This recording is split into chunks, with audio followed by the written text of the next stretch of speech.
அவங்க யோசிக்கவே மாட்டேங்கிறாங்க. அவங்களோட ஃபேமிலி, அவங்க எப்படி வந்து சொத்துக்களை அதிகப்படுத்தலாம், அவங்க எப்படி சம்பாதிக்கலாம், இதெல்லாம் நினைக்கிறாங்களே தவிர்த்து மக்கள்லாம் யாரு? பொதுமக்கள் தான் நினைச்சிட்டு இருக்கீங்க. சொல்ற மக்கள் அவங்க கிடையாது. அவங்க ஃபேமிலி இருக்கவங்க அவங்களுக்கு மக்கள். இந்த விஷயத்துக்காக நாங்க தமிழக மக்கள் எந்த எல்லைக்கு வேணாலும் போவோம் அப்படின்னு சொல்லி மிகப்பெரிய அளவுல போராட்டம் பண்ணியிருக்கலாம்.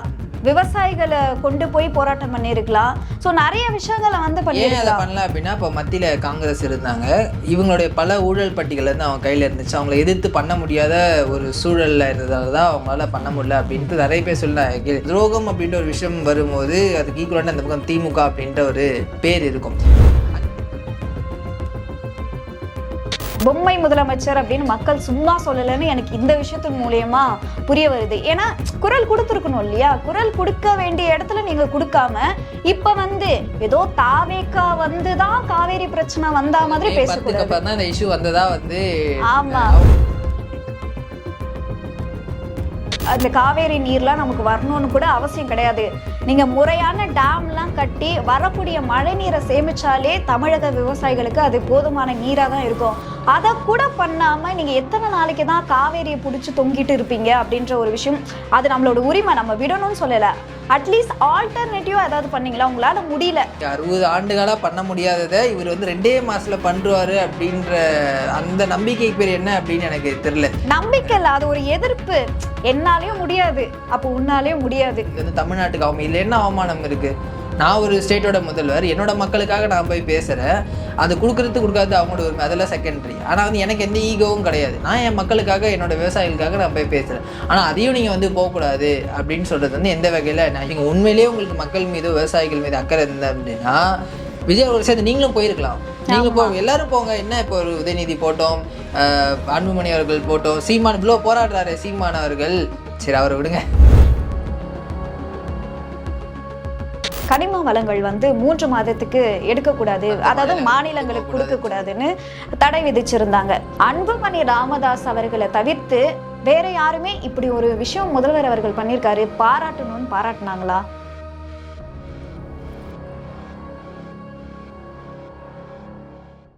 ஜாம்பவான் நேயர்களுக்கு வணக்கம். நான் உங்க தீபிகா. நான் உங்க நவீன். இந்த பிரச்சனை தீரவே மாட்டேங்குது. என்னோட தாத்தாவுடைய காலகட்டத்திலயும் இந்த பிரச்சனை இருந்தது, என் அப்பாவுடைய காலகட்டத்திலயும் இந்த பிரச்சனை இருந்தது, என் காலகட்டத்திலயும் இருக்கு, என்னோட குழந்தைகளுடைய காலகட்டத்துல கூட இது வந்து அப்படியே கடந்துட்டே போகும் போல. ஆனா ஒரு வழியா அது முடிஞ்ச பாடு இல்லை. சரி, நீங்க காவேரி இஷ்யூ பத்தி தான் சொல்றீங்க. இந்த வார்த்தையை நம்ம சின்ன வயசுல நிறைய கேட்டுப்போம். காவேரிக்கான போராட்டம், காவேரியில தண்ணி திறக்கிற விவசாயிகள் பாதிப்பு, இது மாதிரி நிறைய கேட்டு நம்ம வளர்ந்துருக்கோம். ஆனா இப்ப நம்ம இருக்கும் போதுமே இந்த மாதிரியான ஒரு பிரச்சனைகள் இருக்குது அப்படின்றது வருத்தமா தான் இருக்கு. என்னதான் ப்ராப்பர் சொல்யூஷன் அப்படின்றதே வந்து தெரியல. ஆனா அதையும் தாண்டி இந்த இஷ்யூல வந்து யார் மேல தப்பு அப்படின்னு வந்து நமக்கு சில ஹிஸ்டரிஸ் எடுத்து பார்க்கும்போது இதுலயும் திமுக பேர் இருக்கு. அதாவது எந்த தமிழருக்கு துரோகம் அப்படின்னு நீங்க ஏதாவது எடுத்தீங்க அப்படின்னா எல்லாத்துலயுமே திமுகவோட பேர் இருக்கும். அது இலங்கை தமிழ், அதுல ஒரு புள்ளியாச்சு இருந்துரும். மீனவர்களுடைய பிரச்சனையா இருக்கட்டும், எல்லா பிரச்சனையுமே இருக்கும். ஸோ அந்த மாதிரி என்னடா இதுல திமுக இல்லையா அப்படின்னு தேடி பார்க்கும்போது தான் மெயின் வில்லனே வந்து அவங்க தான் இருந்திருக்காங்க. ஆக்சுவலி அன்னைக்கு அப்படி ஒரு விஷயம் நடந்துருந்துச்சு அப்படின்னா இன்னைக்கு இவ்வளோ பாதிப்புகள் இருக்காது அப்படின்றது தான் வந்து அதன் மூலமா நமக்கு புரிய வந்தது. 1924 நினைக்கிறேன், பிரிட்டிஷ் ஆட்சி காலத்துல இருக்கும்போது நம்ம சென்னை மாகாணமாகவும் அவங்க மைசூர் மாகாணமாகவும் இருந்தாங்க. அப்போ வந்து இந்த பிரச்சனை அப்பவே வந்து இருந்திருக்கு. அப்போ ஒரு ஒப்பந்தம் வந்து போட்டிருக்காங்க, இந்த மாதிரி இவ்வளோ தண்ணீரை வந்து நீங்க தமிழகத்துக்கு திறந்து விடணும், மற்ற கேரளா சுத்தி இருக்க. அப்ப கேரளா 50 வருஷத்துக்கு இந்த அக்ரிமெண்ட் வந்து போட்டிருந்தாங்க. 1974 வரைக்கும் அந்த அக்ரிமெண்ட் இருந்துச்சு. அதை வந்து ரினியூ பண்ணோம் இல்லையா, 50 இயர்ஸ் கழிச்சு ரினியூ பண்ணணும். ஆனா அன்னைக்கு பண்ணல. ஒருவேளை பண்ணியிருந்தாங்க அப்படின்னா இன்னைக்கு இவ்வளோ பிரச்சனைகள் நம்ம ஃபேஸ் பண்ணணுமா அப்படின்றது வந்து ஒரு பெரிய கொஸ்டின். ஏன் அந்த கேள்வி அப்படின்னா, அப்போ திமுக தான் ஆட்சியில இருந்தது. இந்த ஒரு விஷயம் முடிஞ்சிருக்கு. தண்ணீர் பிரச்சனை எதிர்காலத்துல, ஏன்னா எதிர்காலத்துல வந்து சங்கதியினருக்கு வந்து தண்ணீர் ரொம்ப முக்கியமான ஒண்ணா இருந்துச்சு. அதை கூட நோட் பண்ணாம அந்த நேரத்துல இவங்க என்ன பண்ணிட்டு இருந்தாங்க? அப்போ மக்களுக்காக அப்படின்னு சொல்றாங்க. ஏன்னா காங்கிரஸ் வந்து மக்களுக்கான ஆட்சி இல்லை, தமிழகத்துக்கான ஆட்சி வந்து அவங்க பண்ணல, அவங்க வந்து வேற மாதிரி தமிழக மக்களை பாக்குறாங்க அப்படி இப்படின்னு அது இதுன்னு சொல்லிதான் இவங்க ஆட்சிக்கே வந்தாங்க. முக்கிய பிரச்சனைங்க தண்ணி. இப்போ தண்ணி இல்லாம கஷ்டப்படுறது நம்ம தானே. அப்ப நம்ம பிறந்திருக்க கூட மாட்டோம், ஏன்னா பிறக்கல. அவ்வளோ வருஷத்துக்கு முன்னாடி நம்ம பிறக்கவே இல்லை. அப்போ நம்மளை வந்து அவங்க யோசிக்கவே மாட்டேங்கிறாங்க. அவங்களோட ஃபேமிலி, அவங்க எப்படி வந்து சொத்துக்களை அதிகப்படுத்தலாம், அவங்க எப்படி சம்பாதிக்கலாம், இதெல்லாம் நினைக்கிறாங்களே தவிர்த்து. மக்கள்லாம் யாரு? பொதுமக்கள் தான் நினைச்சிட்டு இருக்கீங்களா? அவங்க சொல்ற மக்கள் அவங்க கிடையாது. அவங்க ஃபேமிலி இருக்கவங்கன்னா அவங்களுக்கு மக்கள், அதனுடைய இம்பார்ட்டன்ஸ் தான் அவங்களுக்கு இம்பார்ட்டன்ட். அதே மாதிரி அந்த ஒப்பந்தம் புதுப்பிக்காதது கூட பிரச்சனை இல்லை, அதுக்கு எதிராக வந்து அன்னைக்கு இருந்த விவசாயிகள் வந்து கோர்ட்டில் கேஸ் போடுறாங்க. அவங்களையும் மிரட்டி அந்த கேஸை வந்து வாபஸ் வாங்க வச்சது தான் திமுக. ஸோ ஆனால் இவங்க வந்து காவேரிக்காக இப்போ போராட்டம் பண்ணுறாங்கன்னு பார்க்கும்போது உண்மையிலே வேடிக்கையாக இருக்குது. ஆமாம், ஏன்னா இப்போ விவசாயிகள் நிறைய வழக்குகள் போட்டாலும் கூட அந்த விவசாயிகளுக்கு சப்போர்ட் பண்ணியிருக்கணும். உச்சநீதிமன்றத்தில் நிறைய வழக்குகள்லாம் தொடரப்பட்டது. அந்த வழக்குகளுக்கு எல்லாமே நீங்கள் ஸ்ட்ராங்காக குரல் கொடுத்துருக்கணும் இல்லையா? தமிழகத்தில் எங்களுடைய எதிர்ப்பு வந்து பயங்கரமாக இருக்கும், நீங்கள் இதை விஷயம் பண்ணலை அப்படின்னா ஒரு மனதாகவே நீங்கள் எப்போவுமே வந்து தெரிவிச்சிருக்கணும். இந்த விஷயத்துக்காக நாங்கள் தமிழக மக்கள் எந்த எல்லைக்கு வேணாலும் போவோம் அப்படின்னு சொல்லி மிகப்பெரிய அளவில் போராட்டம் பண்ணியிருக்கலாம். விவசாயிகளை கொண்டு போய் போராட்டம் பண்ணியிருக்கலாம். ஸோ நிறைய விஷயங்களை வந்து பண்ணியிருக்கலாம். பண்ணல அப்படின்னா இப்போ மத்தியில் காங்கிரஸ் இருந்தாங்க, இவங்களுடைய பல ஊழல் பட்டிகள் வந்து அவங்க கையில் இருந்துச்சு, அவங்கள எதிர்த்து பண்ண முடியாத ஒரு சூழலில் இருந்ததால தான் அவங்களால பண்ண முடியல அப்படின்ட்டு நிறைய பேர் சொன்னாங்க. இப்போவுமே திமுகவை பொறுத்த வரைக்கும் வந்து சென்ட்ரல் கவர்மெண்ட் என்ன சொல்லுதோ அதுக்கு ஃபேவராக மாறிடுவாங்க. அது காங்கிரஸ் இருக்கும் போது காங்கிரஸ்க்கு ஃபேவராக இருப்பாங்க, பிஜேபியை திட்டுவாங்க. பிஜேபி இருக்கும் போது பிஜேபிக்கு ஃபேவராக இருந்து காங்கிரஸை திட்டுவாங்க. ஸோ இது மாதிரி நிறைய இரட்டை நிலைப்பாடு தான் பார்த்துருக்கோம். பட் இது ரொம்ப சென்சிட்டிவான விஷயம் இல்லை, 2 மாநிலம் சம்மந்தப்பட்ட விஷயம், நம்முடைய விவசாயிகள் சம்மந்தப்பட்ட விஷயம் அப்படின்றதுனால அன்றைக்கி அது பண்ணியிருந்தாங்க அப்படின்னா மேபி இன்றைக்கி இந்த பிரச்சனைகள்லாம் இல்லாமல் 2 மாநில மக்களுமே வந்து ஹாப்பியாக இருந்திருப்பாங்க, விவசாயிகள் ஹாப்பியாக இருந்திருப்பாங்க. பட் அதை பண்ண தவறிட்டாங்க. அதனால தான் சொன்ன அந்த துரோகம் அப்படின்ற ஒரு விஷயம் வரும்போது அதுக்கு ஈக்குவலான அந்த பக்கம் திமுக அப்படின்ற ஒரு பேர் இருக்கும். அதே மாதிரி திரு விஜய் அவர்கள் இன்னைக்கு வந்து ஒரு பேசலாம், நம்ம வந்து பேசி தீர்க்க முடியாத பிரச்சனை அப்படின்றது எதுவுமே கிடையாது. இல்ல அது கூட பரவாயில்ல. இன்னொரு விஷயத்தையும் வந்து திமுக என்ன தெரியுமா மிஸ் பண்ணியிருந்தாங்க, இந்த அக்ரிமெண்ட் வந்து முடிஞ்சது இல்லையா, அதுக்கப்புறம் தான் அந்த கர்நாடகா வந்து ஒரு 3 அணைகளை வந்து கட்டியிருந்தாங்க. ஹேமாவதி அப்படின்னு சொல்லி, ஹரங்கி அப்படின்னு சொல்லி ஒரு 3 அணைகளை வேற கட்டிட்டு இருந்தாங்க. அவங்க வந்து அக்ரிமெண்ட் போட்டப்ப அது கட்டல, அது முடிஞ்சதுக்கு அப்புறம் தான் கட்டியிருக்காங்க. யோசிச்சு அடுத்து அவங்களுக்கு ஒரு பிளான் பண்ணி அந்த மாநிலத்துக்கு என்ன தேவையோ அந்த அரசாங்கம் பிளான் பண்ணியிருக்கு. அதே போல இது கட்டனா நம்மளுக்கு பிற்காலத்துல பிரச்சனை வரும், அதுக்கு நீங்க வந்து உங்களுடைய பயங்கர எதிர்ப்பை காமிச்சிருக்கணும் இல்லையா, இதனால வந்து பிரச்சனை வரும்னு உங்களுக்கு தெரிஞ்சிருக்கணும் இல்லையா. அதை விட்டுட்டு நீங்க வந்து எதுவுமே கண்டுக்காம அப்படியே நான் வந்து பொம்மை முதலமைச்சர் அப்படின்னு மக்கள் சும்மா சொல்லலைன்னு எனக்கு இந்த விஷயத்தின் மூலியமா புரிய வருது. ஏன்னா குரல் கொடுத்துருக்கணும் இல்லையா, குரல் கொடுக்க வேண்டிய இடத்துல நீங்க கொடுக்காம இப்ப வந்து ஏதோ தாவேக்கா வந்துதான் காவேரி பிரச்சனை வந்தா மாதிரி பேசக்கூடாது. இந்த இஷ்யூ வந்ததா வந்து அவங்க நம்புறாங்க போல, அவங்க வந்து ஒரு பேரலல் யூனிவர்ஸ்ல இருக்காங்க போல. ஆமா, அண்ட் அதே மாதிரி நீங்க சொன்ன மாதிரி அன்னைக்கு எந்த போராட்டமோ எதுவுமே அவங்க வந்து பண்ணல. அட்லீஸ்ட் சரி அவங்க தடுப்பணைகள் கேட்டாங்க, நம்மளும் வரக்கூடிய தண்ணீர், அவங்க திறந்துவிடக்கூடிய தண்ணீர் வந்து உபரி நீரா வந்து கடல்ல கலக்குது, அதை தடுக்கிறதுக்காக செங்கலுக்கும் திமுகவுக்கும் வந்து பல தொடர்பு இருக்கு. நம்ம அது வேற டிபார்ட்மெண்ட். பட் இதை பண்ணிருக்கலாமே, இது வந்து திமுக மட்டும் அதிமுகவுக்கும் இதை பண்ணிருக்கலாம். 2 திராவிட கட்சிகளுமே கிட்டத்தட்ட 60 ஆண்டுகளுமே இந்த பிரச்சனை வந்து இருந்துச்சு. ஏதாவது ஒரு அணையை கட்டியிருக்கலாம், அட்லீஸ்ட் வந்து ஒரு சின்ன சின்ன தடுப்பணைகள் மாதிரியாச்சும் கட்டி வரக்கூடிய வாட்டர்ஸ் வந்து வேஸ்டா போகாம வந்து சேவ் பண்ணி வச்சிருந்தாங்கன்னா இந்த மாதிரியான கஷ்ட காலத்துல அது வந்து நம்ம. இப்போ சில பேர் என்ன சொல்றாங்க அப்படின்னா, நீங்க வந்து கர்நாடகா அந்த காவேரி நீர்லாம் நமக்கு வரணும்னு கூட அவசியம் கிடையாது, நீங்க முறையான டேம்லாம் கட்டி வரக்கூடிய மழை நீரை சேமிச்சாலே தமிழக விவசாயிகளுக்கு அது போதுமான நீரா தான் இருக்கும். அதை கூட பண்ணாம நீங்க எத்தனை நாளைக்கு தான் காவேரியை பிடிச்சி தொங்கிட்டு இருப்பீங்க அப்படின்ற ஒரு விஷயம். அது நம்மளோட உரிமை, நம்ம விடணும்னு சொல்லல. அட்லீஸ்ட் ஆல்டர்னேட்டிவா ஏதாவது பண்ணீங்களா, உங்களால முடியல, அதை நீங்க ஒத்துக்கவும் செஞ்சுட்டீங்க, ஆமா எங்களால முடியல தாவேக்கா வந்து பண்ணட்டும் அப்படின்னு இப்ப நீங்க குரல் கொடுக்குறீங்க. அது முடியலன்னா அப்ப வந்து அது அப்படியே நீங்க ஒரு பக்கம் போராடிட்டே கூட ஆல்டர்னேட்டிவா ஒரு விஷயம் பண்ணிருக்கலாம் இல்லையா. 60 ஆண்டுகளா பண்ண முடியாததை இவர் வந்து 2 மாசத்துல பண்றாரு அப்படின்ற அந்த நம்பிக்கைக்கு பேர் என்ன அப்படின்னு எனக்கு தெரியல. நம்பிக்கை இல்ல, அது ஒரு எதிர்ப்பு. என்னாலயும் முடியாது, அப்ப உன்னாலயும் முடியாது, சும்மா இரு அப்படின்ற மாதிரி பேச்சுவார்த்தைக்கு போனதா இல்லையே. கடைசி 1986 நினைக்கிறேன், எம்ஜிஆர் அவர்கள் வந்து இங்க சிஎம்மா இருந்தாரு, அங்க வந்து ராமகிருஷ்ணா ஹெக்டே அப்படின்ற ஒரு கர்நாடகா சிஎம் இருந்தார். இதே மாதிரி இஷ்யூ வரும்போது நேரா போய் பேசுறாரு, இந்த மாதிரி எங்களுக்கு பாதிக்கப்படுறாங்க, நீங்கள் அப்போ இருந்த சூழல் வேற, அதை அக்செப்ட் பண்ணிக்கிறேன். இப்போ இருக்க மாதிரி தீவிரம் வந்து அப்போது இல்லை, இப்போ இருக்க மாதிரி சோஷியல் மீடியா காலகட்டம் அப்போ இல்லை. பட் இருந்தாலும் தன்னுடைய மக்களுக்காக எம்ஜிஆர் அவர்கள் போனார். நீதிமன்றம், காவேரி, இதெல்லாமே ஓகே, இது எல்லாமே நம்ம வந்து சட்ட ரீதியான பிரச்சனைகள் போகிறோம். திமுக வழக்குகள் போட்டிருக்கு. பட் அதையும் தாண்டி மனிதாபிமானத்தோட வந்து நம்ம போய் பேசினா சரியாகும் அப்படின்னு அன்னைக்கு எம்ஜிஆர் நினைச்சாரு. இன்னைக்கு திரு விஜய் அவர்களும் அதுதான் வந்து நினைக்கிறார்.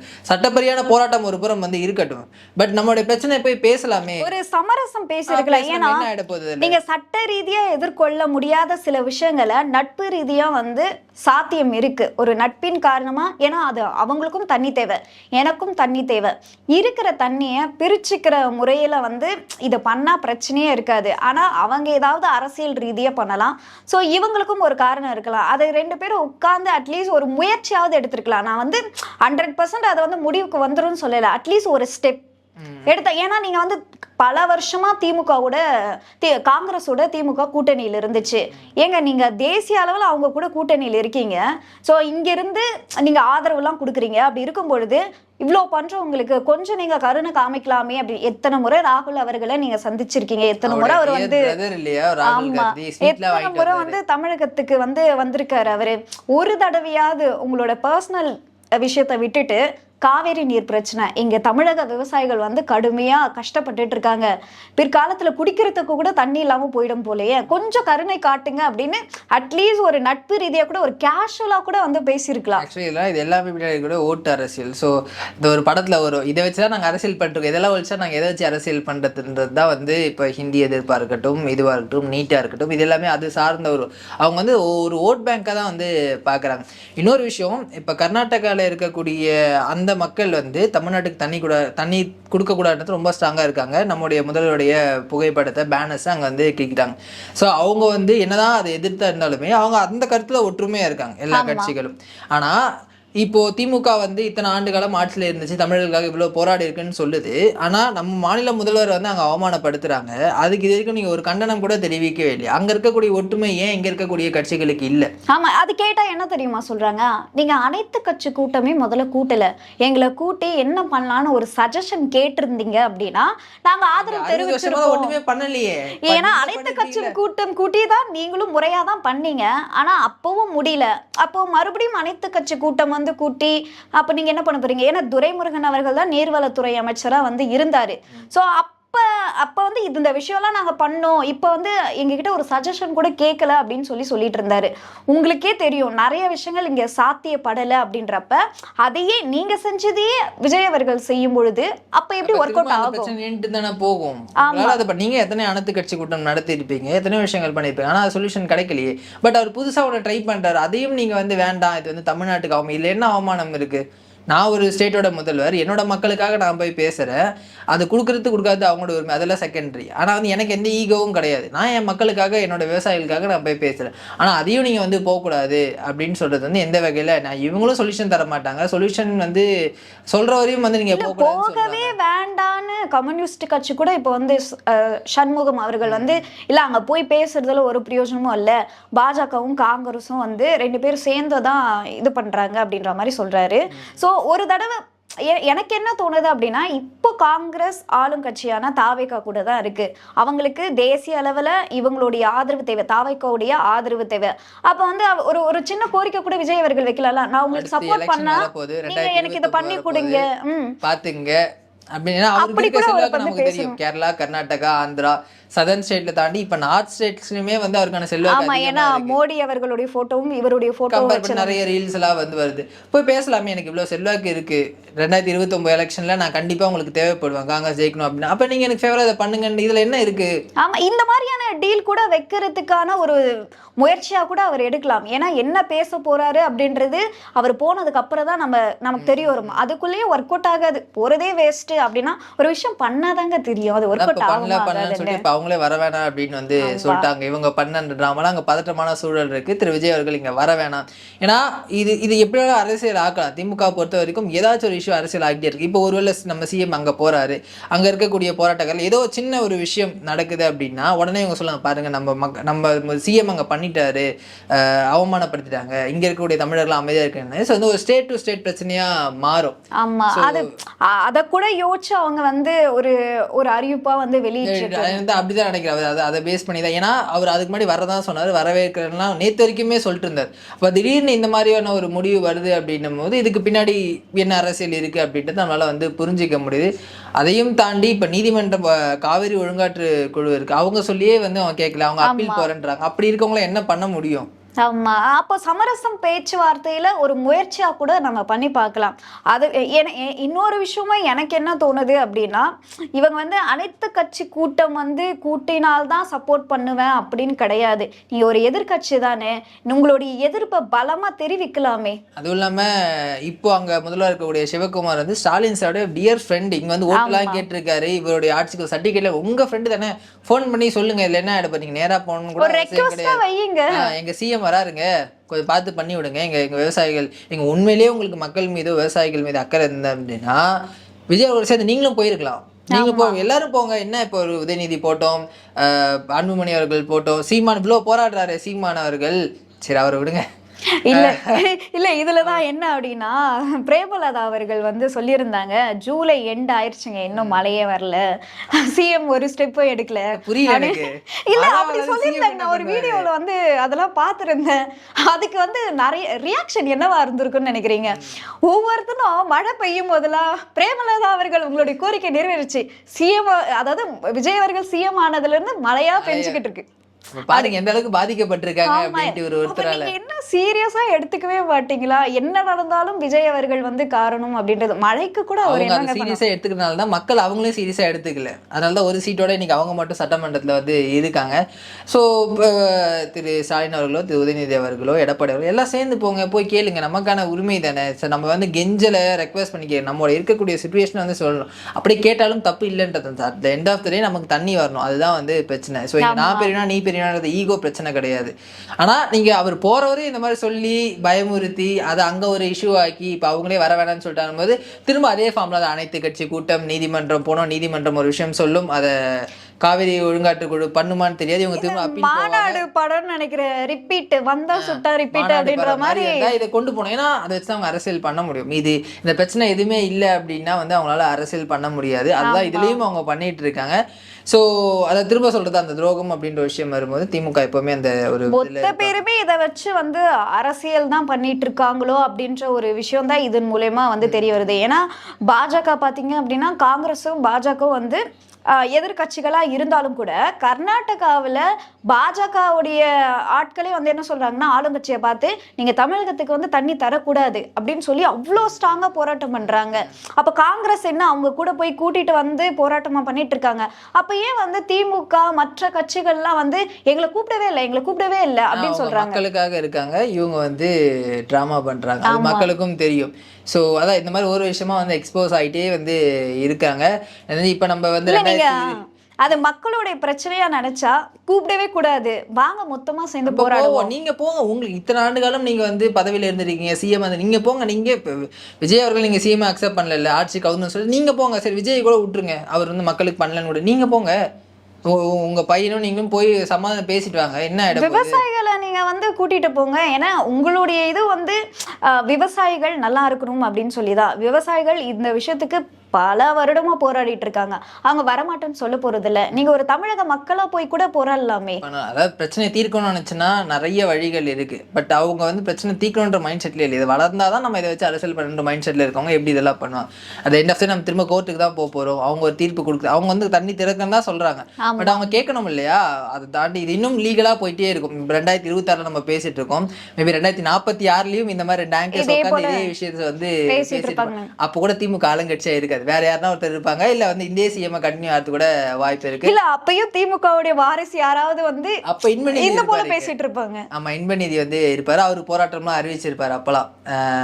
ஸோ அந்த மாதிரியான சுச்சுவேஷன். இதுக்கு என்ன சொல்யூஷன், இதுக்கான டெம்பரரி இல்ல பெர்மனன்ட் ஏதாவது சொல்யூஷன் இருக்குமா அப்படின்னா கண்டிப்பா விஜய் சாருக்கு ஒரு ரெக்வஸ்டா சொல்லலாம். இது ரொம்ப நீண்ட காலமா இருக்கக்கூடிய பிரச்சனை, இதுக்கு ஃபுல் ஸ்டாப் வைக்கிற மாதிரி ஏதாச்சும் ஒரு இல்ல அட்லீஸ்ட் வந்து நீங்களாவது புதுசா ஏதாவது டேம்லாம் கட்டி வரக்கூடிய மழை நீராவது வந்து சேமிக்கலாம் ஆயிருக்கு. ஸோ பட்ஜெட் இல்ல அட்லீஸ்ட் ஒரு ஸ்டெப்பாவது வந்து எடுக்கலாம். ஏன்னா இவங்களுக்கு மாற்று அப்படின்றப்ப இதே போல இவங்க பண்ண தப்பு அப்படின்னு குறையும் சொல்லிட்டு இல்லாம ஆல்டர்னேட்டிவ் ஆப்ஷன், ஏன்னா தற்காலிகமா அட்லீஸ்ட் அது கொஞ்ச நாளைக்காவது நமக்கு கிடைக்கும் இல்லையா. இப்போ இது வந்து முழுமையா நம்ம கஷ்டப்பட்டு போறானாலுமே ஏதோ அவங்க நமக்கு வந்து ஏதோ கொஞ்சம் வருது அந்த 100% ஏதோ 10% 20% கொடுத்துட்டு இருக்காங்க. ஸோ இவங்களையும் முழுமையா எதிர்பார்க்காம ஒரு ஆல்டர்னேட்டிவான ஒரு விஷயத்தையும் கொண்டு வரலாம். பண்ணுவாங்க. ஆமா, ஏன்னா தாவேக்காவை இன்னொரு விஷயத்துல நம்ம பாராட்டணும். கனிம வளங்கள் வந்து 3 மாதத்துக்கு எடுக்கக்கூடாது, அதாவது மாநிலங்களுக்கு கொடுக்க கூடாதுன்னு தடை விதிச்சிருந்தாங்க. இப்போ கனிம வளங்கள் கொள்ளை போகுதுன்னு பல எதிர்க்கட்சிகள் வந்து குற்றச்சாட்டு வந்து வச்சிருந்தாங்க, அதை ஒழிக்கணும்லாம் பேசிட்டு இருந்தாங்க. அன்புமணி ராமதாஸ் அவர்களை தவிர்த்து வேற யாருமே இப்படி ஒரு விஷயம் முதல்வர் அவர்கள் பண்ணியிருக்காரு பாராட்டணும்னு பாராட்டினாங்களா? ஏன்னா சீமான் அவர்கள் கூட வந்து கனிம வளங்கள் அப்படின்லாம் பேசினாரு. அவர் திமுக மாதிரி பல வருஷம் ஆச்சுங்க. நீங்க வந்து அவர் என்ன திமுக ஒரு பிரிவினுடைய தலைவர், அட்லீஸ்ட் ஒரு பாராட்டு. ஏன்னா இது போல வந்து மக்களுடைய கோரிக்கையும் என்னவா இருக்குன்னா அது பர்மனண்டா பண்ணிட்டாருன்னா ரொம்ப நல்லா இருக்கும் அப்படின்னு சொல்லி தான் வந்து இது பண்றாங்க. ஆனா இந்த 3 மாசம் எடுத்ததே பெரிய விஷயம் தான். ஸோ இன்னும் அது என்னதுன்னு சொல்லி முழுமையா அவங்க ஆராய்ந்து அதை முழுமையா ரத்து பண்ணா நம்மளுடைய கனிம வளங்கள் வந்து பாதுகாக்கப்படும். ஸோ வருங்கால சந்ததியினருக்கு வந்து இதெல்லாம் ரொம்ப முக்கியமான விஷயம். கனிம வளங்கள் இருந்தாதான் நம்மளால வாழவே முடியும். அது இல்லாத போது நம்மளுடைய எதிர்காலம் வந்து கேள்விக்குறியா ஆயிரும். ஏன்னா மற்ற மாநிலங்கள்ல அவங்க சேஃபா அவங்களுடைய மலைகள் அவங்களுடைய மரங்கள் எல்லாத்தையும் சேஃபா பாத்துக்கிறாங்க. ஆனா எல்லாத்தையும் தமிழகத்துக்கிட்ட இருந்து வாங்கிக்கிறாங்க. ஸோ அப்படி இருக்கும்பொழுது தமிழக அரசு மற்ற அரசு போல இதுக்கு முன்னாடி இருந்த அரசை போல இல்லாமல் இதையும் பாதுகாக்கிறதுக்கான முழு வீச்சுல இறங்கணும் அப்படின்னு சொல்லி மக்களுடைய கோரிக்கையாவே இது வந்து இருக்கு. ஹோப்ஃபுல்லி இதுக்கான சொல்யூஷன்ஸ்ல இந்த ஆட்சியில் கிடைக்கும். நம்ம வந்து நம்மளை பொறுத்து இருந்து பார்க்கலாம் என்ன பண்றாங்கன்ட்டு. மற்றொரு வீடியோல நாங்க உங்களை சந்திக்கிறோம். நன்றி, வணக்கம்.